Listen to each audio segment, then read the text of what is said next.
우리 옛말에 가정이 편해야 만사가 편안하다.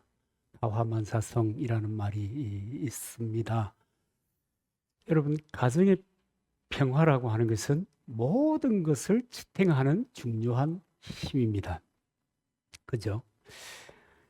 그래서 이런 만사의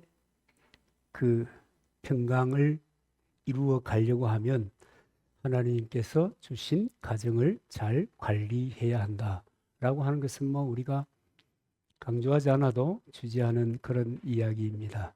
그런데 가화를 위해서, 가정의 행복을 위해서 가장 중요한 관계가 부모 자식의 관계보다도 부부의 관계이다. 이런 말씀을 지난주에 드렸습니다.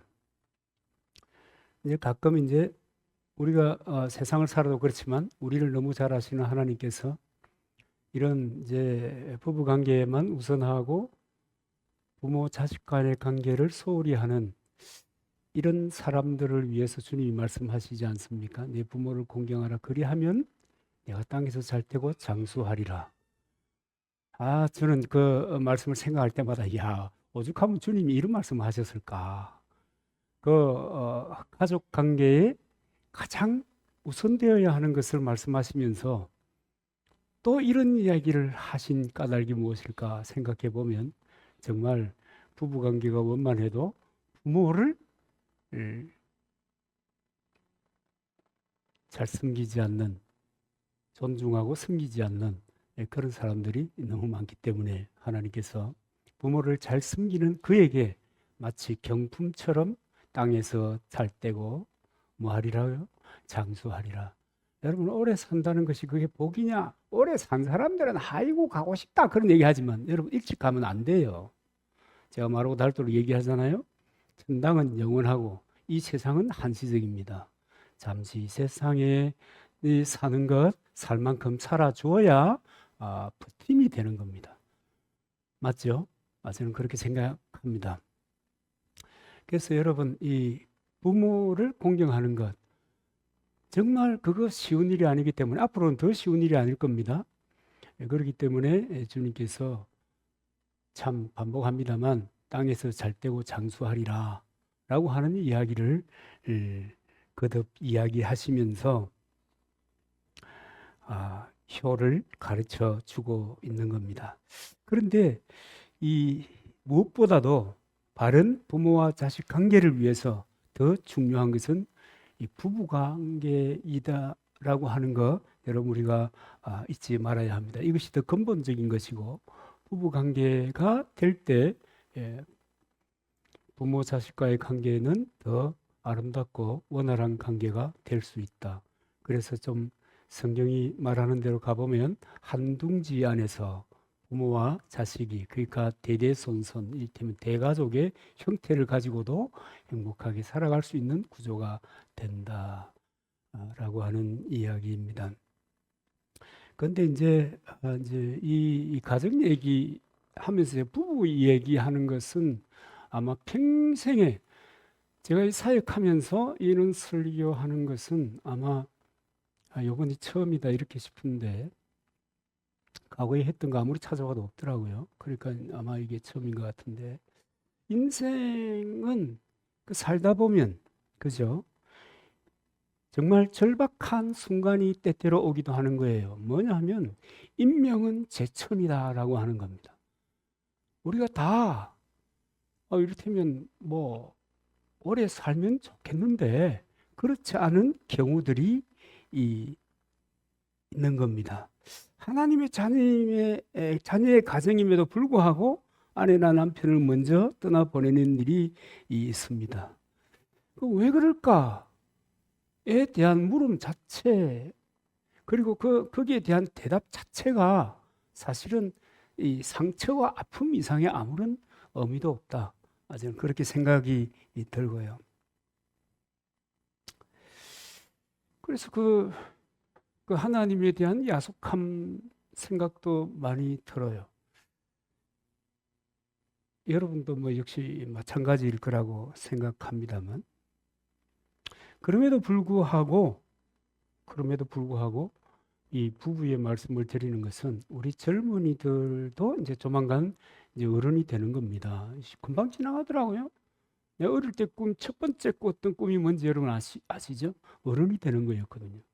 근데 이제 어른을 지난 이제 노인이 금방 가요. 그러니까 이게 나의 문제가 아니다가 아니라 가정에 대한 성경이 얘기하는 진짜 성경이 얘기하는 보편적인 가치에 대해서 우리가 미리 좀 학습을 하자 하는 그런 의미로 말씀을 드리는 거고, 또 아직도 두 분이 존재하고 있다면 혼자 되신 분들에 대한 배려, 혼자 되신 분들에 대한 그 존중, 이런 것들이 우리의 그 관계 속에서 많이 선행이 되어야 한다, 그렇게 생각합니다.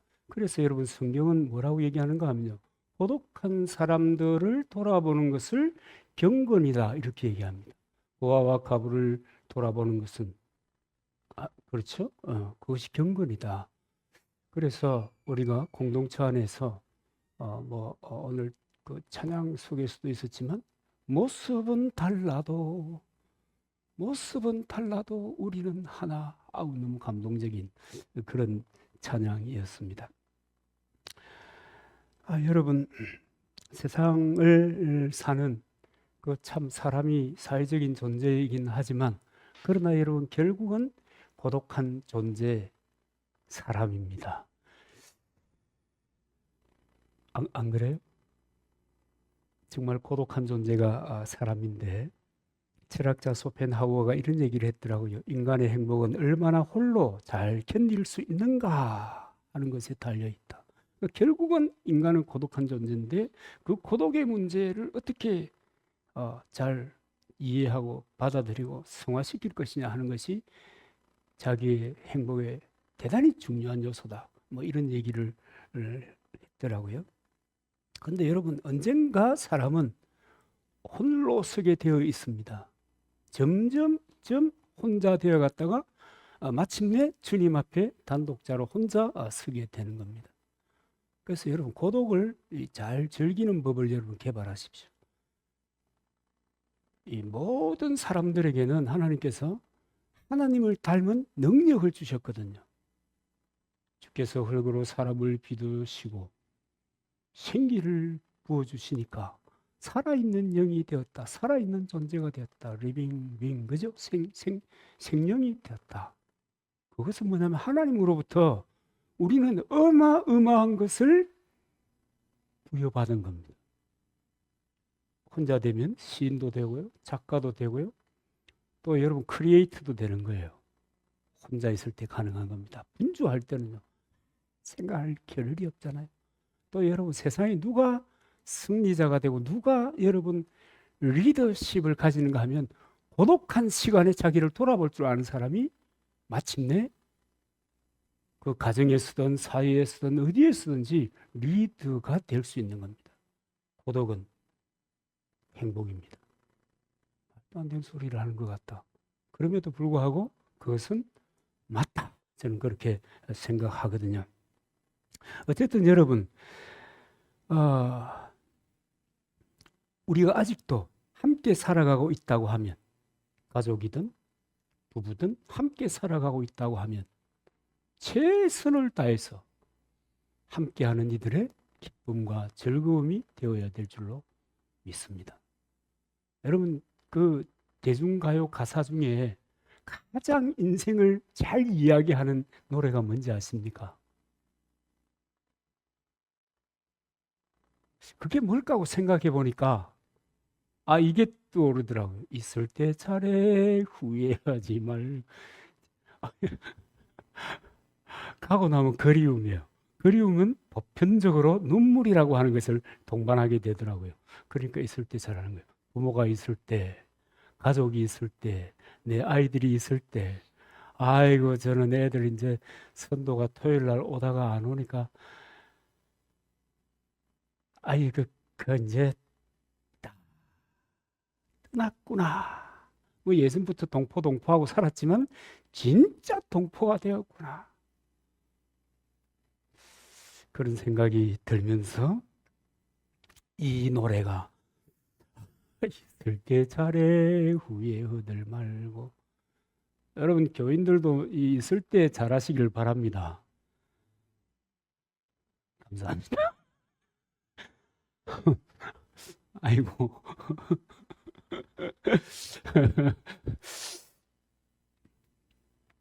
아무리 고시어봐도 공감이 되는 노래입니다. 오늘 본문으로 들어가 보면 우리가 이상적으로 삼아야 될 이 부부 관계의 이야기를 오늘 이 본문에서 하고 있습니다. 3절에 보면 내 집 내 실에 있는 내 아내는 결실한 포도나무 같으며 남자들은 청년들은 준수 어디 갔노? 준수 어디 갔어요? 준수도 들어야 되는데 나중에 장가 갈 거잖아요. 아내에 대해서 이렇게 생각하는 겁니다. 자기 아내가 늘 결실한 포도나무처럼 보인다라고 하는 것에 대하여, 이것은 아내에 대하여 늘 충만한 사랑과 만족을 느낀다는 것을 의미하는 것입니다. 그런데 남편이 아내를 볼 때만 그런 것이 아니고 아내가 남편을 볼 때도 역시 이 같은 마음일 수 있어야 이상적인 부부가 될 수 있을 것입니다. 그러면 이제 오늘은 이상적인 부부 관계를 위해서 우리가 무엇을 어떻게 해야 될 것인가 라고 하는 것을 말씀을 통해서 생각해 보도록 하겠습니다. 여러분 명심하시기 바랍니다. 그와 같은 부부가 되기 위해서 첫째, 서로에 대해서 내가 침 발랐다, 내가 찜해서 내가 너를 우연히 만나고 내가 첫눈에 반해서 이렇게 해서 부부가 된 것이 아니다. 배필은 천정배필, 하늘이 맺어주는 것이다. 하나님께서 맺어주시는 것이다. 하나님이 우리를 부부가 되게 하셨다. 여러분 이런 생각을 가지는 것, 이런 믿음을 가지는 것이 너무 중요합니다. 여러분 아담을 위해서 하와를 만들어 주신 분은 하나님이셨습니다. 아담이 어디 다니다가 하와를 만난 것이 아니라고요. 하나님이 친히 만드셔서 연결시켜 주신 것입니다. 내가 연모했더니, 내가 침 발랐더니, 내가 그렇게 따라다녔더니, 내가 수십 통의 편지를 썼더니 비로소 내 사람이 되었도다. 이것이 아니라는 말입니다. 하나님께서 우리의 모든 것을 우리보다 더 잘 아시는 그분이 나를 위하여, 또 우리를 위하여, 남편을 위하여, 아내를 위하여 배필을 붙여 주신 것입니다. 여러분 이혼율이 이렇게 높은 이유가 무엇이겠습니까? 하나님이 주신 배필이다라고 하는 생각이 없는 거예요. 그때는 내 마음에 들었는데 지금은 내 마음에 들지 않아. 그때는 그렇게 잘하더니 내가 무슨 물고기야 뭐 이런 식으로. 그래서 여러분 얼마나 많은 사람들이 어려움을 경험하는지 모릅니다. 우리 조상님들께서도 배필은 누가 정한다 그랬습니까? 하늘이 정한다고 믿었습니다. 우리 조상들에게는 이 하나님을 전해주는 사람이었기 때문에 하늘이 그냥 하나님인 줄도 모르고 그냥 하늘이 천신이 배필을 정해준다 이렇게 생각하고 산 것입니다. 그 시절에는 별로 그죠? 우리는 그 배필이 하나님이 정하신다는 사실을 믿어야 합니다. 그런데 이제 살다 보면 도대체 아내가 이해가 되지 않을 때가 있습니다. 여러분들도 아마 청년들도 결혼하고 나면 경험하게 될 것입니다. 도대체 아내가 이해가 되지 않고 남편이 이해가 되지 않을 때가 있어요. 여러분 당연하잖아요. 안 당연해요? 당연하죠. 살아온 환경이 다르잖아요. 그 집마다 내려오는 가치가 있잖아요. 전수되는 어떤 삶의 방식이 있잖아요. 전혀 다르잖아요. 근데 어떻게 같은 생각, 같은 뜻, 같은 마음을 단번에 결혼하자마자 충돌 없이 가질 수 있겠습니까? 그러니까 이해가 안 되는 거죠. 어떻게 다 이해가 돼요? 당연히 이해가 되지 않지요. 그래서 여러분 서로 잘 이해가 안 될 때, 여러분 그것은 당연하다. 이렇게 생각해야 될 줄로 믿습니다. 그래서 이 배우자를 생각할 때는, 상대를 생각할 때는 내가 이해한다가 먼저가 아니고 내가 그를 믿는다라고 하는 이것이 먼저여야 합니다. 여러분, 이해와 믿음이라고 하는 것의 세속적인 가치라고 하는 것은 내가 이해될 때 믿는다는 거예요. 그러나 성경이 가르치는 이해와 믿음의 가치는 믿으면 이해가 된다는 거예요. 그건 여러분 하나님에 대해서도 마찬가지예요. 언약에 대해서도 마찬가지입니다. 이해하고 믿으려면 어떻게 성경이 믿어져요? 말도 안 되는 소리지. 저는 어머니 뱃속에서부터 예배당에 다녔어도 늘 질문을 달고 살았어요. 아니, 처녀가 어떻게 아이를 낳아요? 사고 아니에요? 뭐 이런 얘기하면 늘 곤란해하죠, 교육자들이. 아니, 하나님이 천지 만물을 창조하셨어요? 그때? 진짜로? 어떻게 알아요? 뭐 이런 것부터 시작해가지고 조금 이제 성경에 대해서 알게 되면은 이상하네. 가인이 아벨을 죽였잖아요. 그런데 무슨 가인이 바깥에 나가면, 그래서 바깥에 나간 이방 사람들이, 바깥에 있는 사람들이 가인을 해하면 그 벌에 7배를 더한다고요. 말도 안 되는 소리를 하고 있어요. 여러분 그런 질문 많이 해보셨죠? 그래가지고 여러 학자들은 뭐 재창조라고 하는 얘기도 하는 지경에 이르러 있습니다만, 그 사실은 알고 보면 또 그래요. 뭐 지금 그거 하는 시간이 아니니까 살짝 또 넘어가긴 넘어갑니다만은, 여러분 우리가 한 세대를 같이 이렇게 살아도 다 아이들이 떠나버리잖아요. 근데 그 시대에 엄청나게 오래 살, 무드셀라는 699살을 살. 이게 무슨 말이에요, 뭐예요? 그 시대에 그렇게, 노아 홍수 이전에는 그렇게 오래 산 거예요. 자녀들이. 그것도 하나님께서 생육하고 번성하는 복을 주셨잖아요. 뭐 이거 얘기할 시간이 아닌데 왜 자꾸 이렇게 가고 있냐? 얼마나 많은 자녀를 낳았게. 가까이 있는 자녀, 멀리 있는 자녀, 대를 이어서 가보면 얼굴도 모르는 자녀.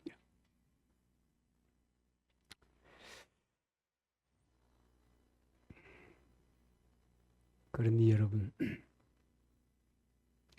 남편과 내 아내는 하나님이 정해주신 배필이다라고 하는 믿음을 가져야 합니다. 나보다 나를 더 잘 아시는 하나님께서.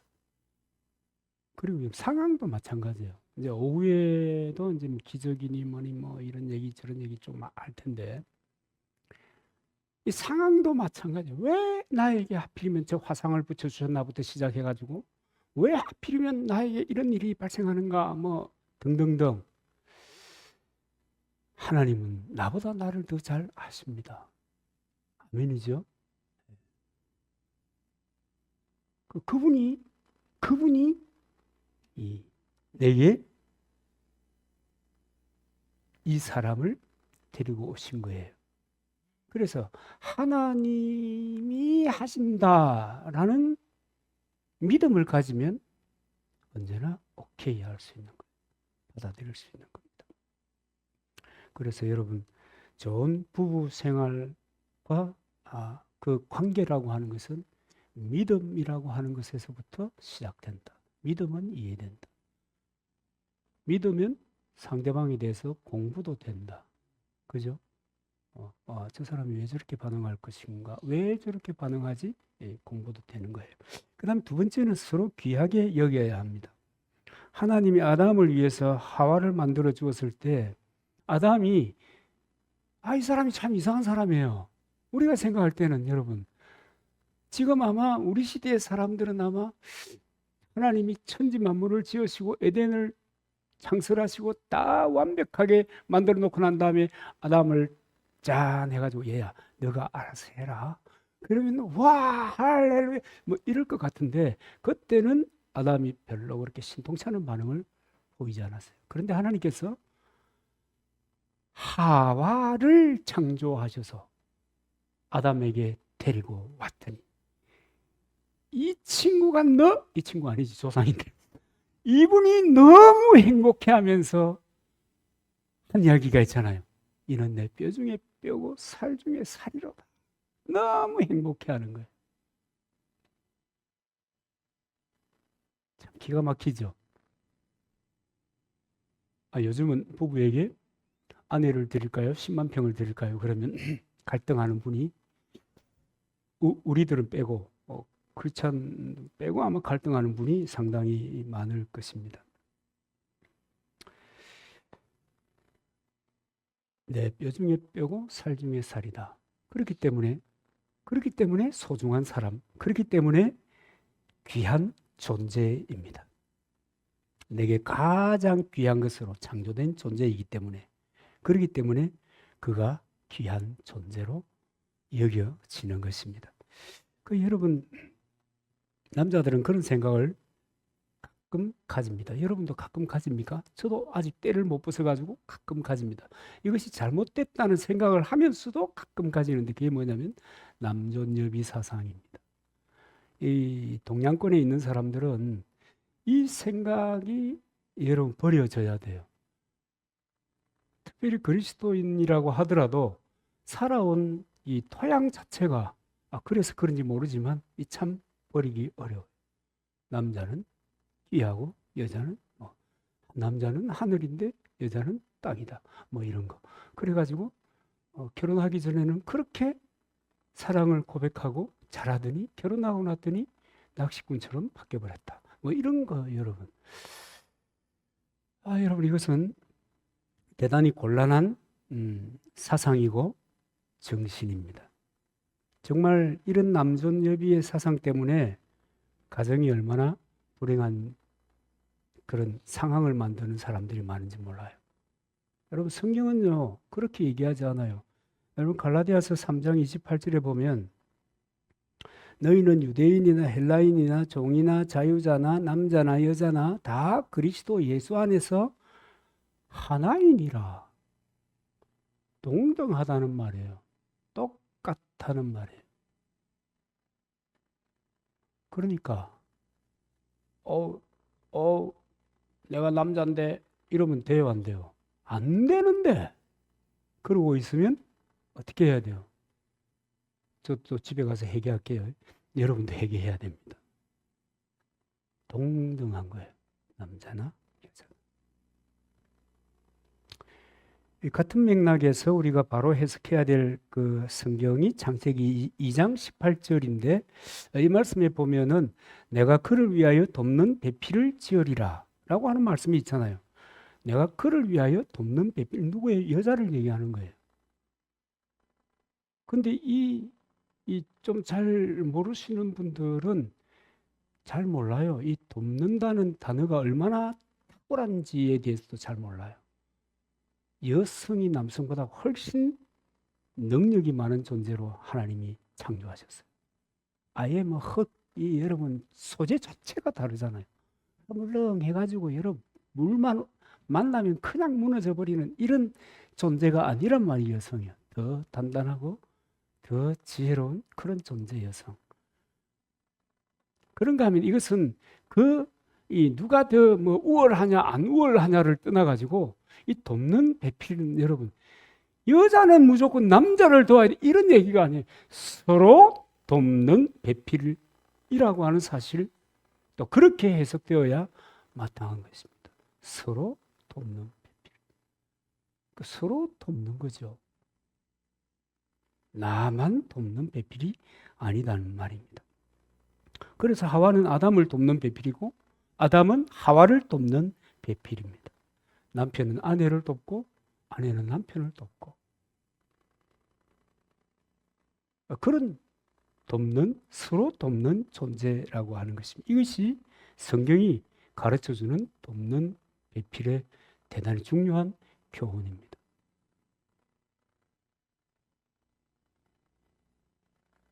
그 다음에 서로에 대해서 숨기는 것이 있어야 될까요? 없어야 될까요? 저는 이 목회적인 우리들의 공동체에 대한 이야기에 대해서 주방 문제를 예외로 하고는 전부 다 샷업입니다. 알려고 하면 알려고 하지 마라. 이제 이것은 목회적인 그 특수성을 감안하더라도 이러면 안 되는데, 그래도 이것이 더 효과적이겠다. 그렇게 생각해서 잘못하고 있는 거지. 잘못하고 있는데도 그렇게 하고 있는 이 인간이 왜 이런가 모르겠어요. 교회 일에 관해서 저희들 물어보면 답을 안 해줍니다. 몰라도 돼. 내가 목사지 그대가 목사요. 뭐 이런 식으로 해버리는데,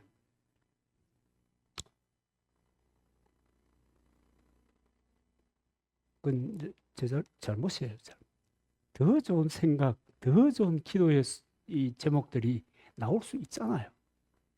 그런데 제가 그렇게 하는데, 사실은 창세 때부터 하나님께서는 너희들이 배필 된 너희들은 숨기는 것이 없어야 한다.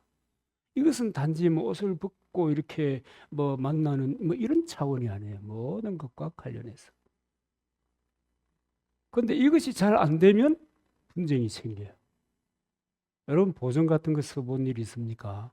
특별히 친구가, 특히 남자의 경우에 친구가 보증 좀 써달라고 업소를 하는데, 아이고 어떡해요. 아내하고 의논하면 예스 하겠어요? 노 하지. 노 해야 됩니다. 자문의 가르침도 보증 쓰지 말아라. 다 잃는데 그렇게 얘기하잖아요. 그런데 혼자 섰다가 낭패를 당하는 경우가 많잖아요. 이 하나님의 기본적인 원리라고 하는 것은 지켜져야 하는 것이 마땅하다. 그래서 그 모든 것은 부부가 함께 공유하는 것이 마땅하다. 이건데 자꾸만 니부터 이런 생각이 들어서 좀 그런데, 어쨌든 여러분 부부 사이에는 감추는 것이 없어야 된다는 말입니다. 감추는 것이 많을수록 건강하지 못한 부부입니다. 그런데 이제 크든 작든 간에 여러분 용돈 숨겨놔 봤어요?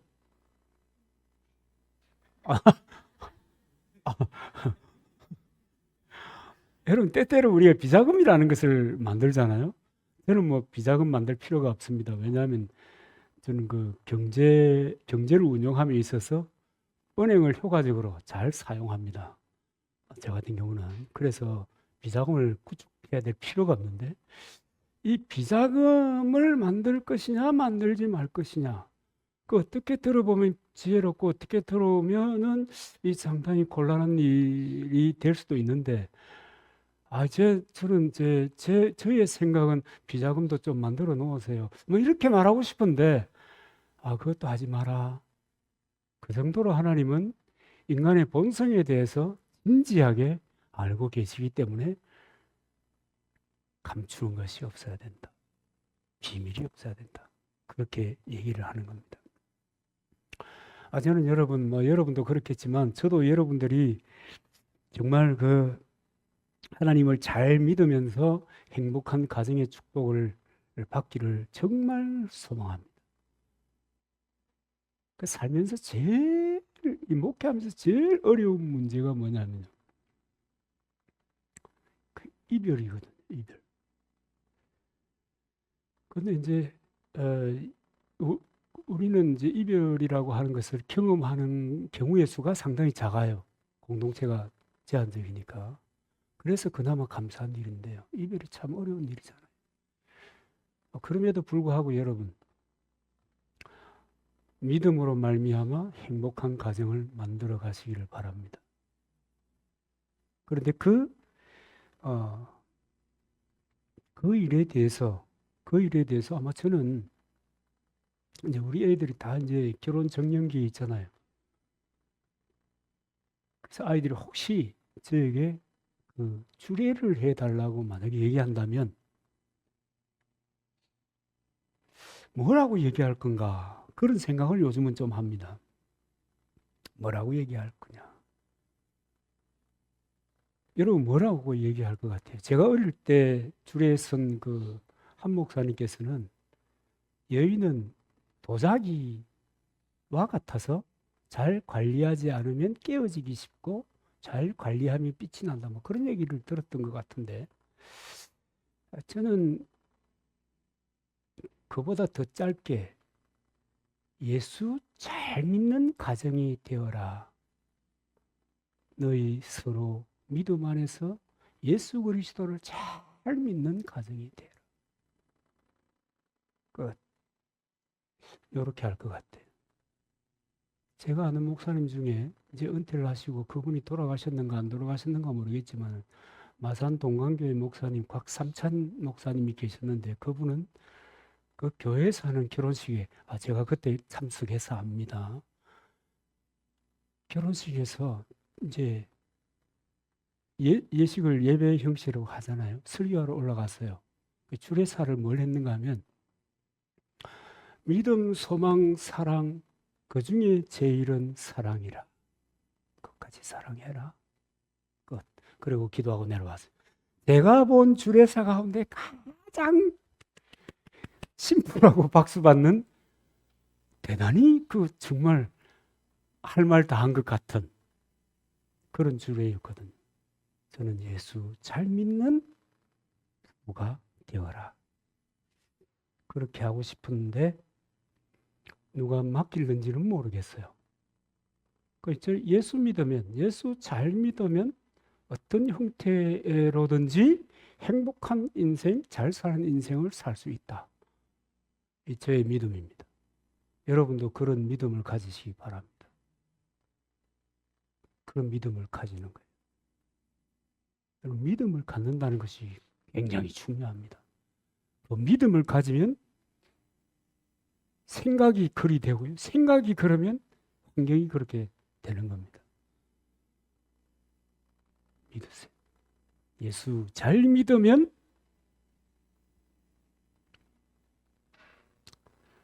그리고 이 땅에서 천국처럼 살게 될 줄로 믿습니다. 그래서 예수 잘 믿으면 잘 산다. 안 믿는지 모르겠어요. 시골에 오니까 조금 더 덜 믿는 것 같은 느낌이 들어요. 그래서 시골 사람들이 고생을 많이 하는 거예요. 예수 잘 믿으면 잘 됩니다. 빌리 그레함 목사님의 그 옛날 그분 이제 돌아가셨잖아요. 설교가 생각이 나는데 이런 설교를 하시더라고요. 여러분들이 예수 믿으면 잘 된다는 것을 확실히 믿기를 바랍니다. 예수 믿고 잘 되고, 예수 믿고 복 받고, 예수 믿고 자녀도 잘 되고, 그럴 때 다른 사람에게 예수 믿으세요. 다른 말이 필요 없다. 그럴 때 예수 믿으세요.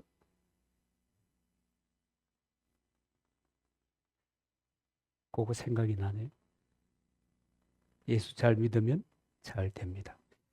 오늘 하나님의 약속이 바로 그것입니다. 여호와를 경외하고 그 도를 행하는 자마다 복을 받을 것이다. 특별히 행복한 가정의 복을 받을 것이다. 내 실에 있는 내 아내는 결실한 포도나무 같으며 내 상에 둘린 자식은 어린 감람나무 같으리로다. 여러분 얼마나 감동돼요? 안 그래요? 얼마나 감동돼요? 나이가 드니까 시간이 갈수록 주로 저 경로당의 어른들이 이해가 되는 거 있죠. 우리의 이야기 소재도 보면 많은 부분이 아이들에 관한 얘기. 여러분들도 그런가요? 안 그러면 조금 있으면 그렇게 될 가능성이 많습니다. 잘 지내고 있나? 잘 살고 있나? 좋은 관계를 만들고 있나? 이제 막둥이 이제 새 직장에 갔으니까 좋은 관계를 만들고 있나? 그 다음에 이제 좋은 교회를 만나야 할 텐데, 그래가지고 정상적인 교단의 리스트를 뽑아가지고 가봐라. 가봐라. 한 곳에만 다니라. 이렇게 말해야 되는데, 거기도 가보고, 저기도 가보고, 저기도 가보고, 알아서 선택해라. 이런 불경스러운 말을 할 정도로 감람나무 같다라고 하는 그 자녀들에 대한 자녀가 그렇다고 하는 이야기. 이게 얼마나 여러분 복된 이야기인지 모릅니다. 사랑하는 여러분, 예수 잘 믿는 사람들이 되시기를 바랍니다. 그러면 오늘 이 본문이 얘기하는 이와 같은 축복이 우리에게 임하게 될 줄로 믿습니다.